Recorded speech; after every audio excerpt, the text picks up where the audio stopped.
In this video, we're going to work on the ALEKS problem called classifying linear and nonlinear relationships from scatter plots.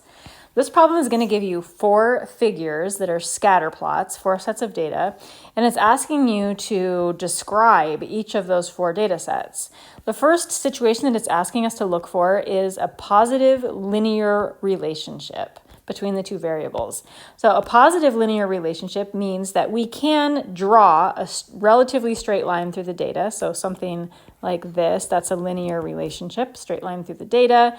This, not a straight line through the data, so that is not a linear relationship. Here's a straight line through the data, looking like that.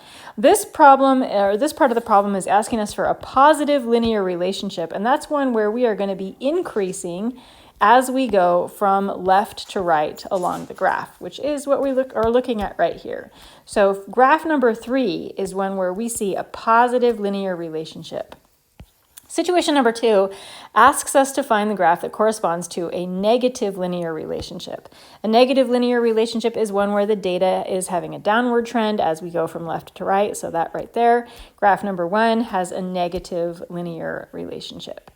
Situation number 3 is asking for a non-linear relationship, and that's what we see in this graph right here. We are able to trace a line through the data, we're able to trace through the data, but it is not linear. This is curved shape, non-linear relationship, so that's graph number 2.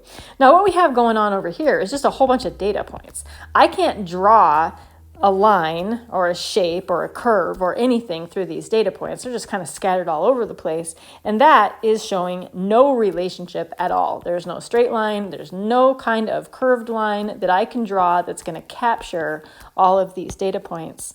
So that, figure number 4, no relationship.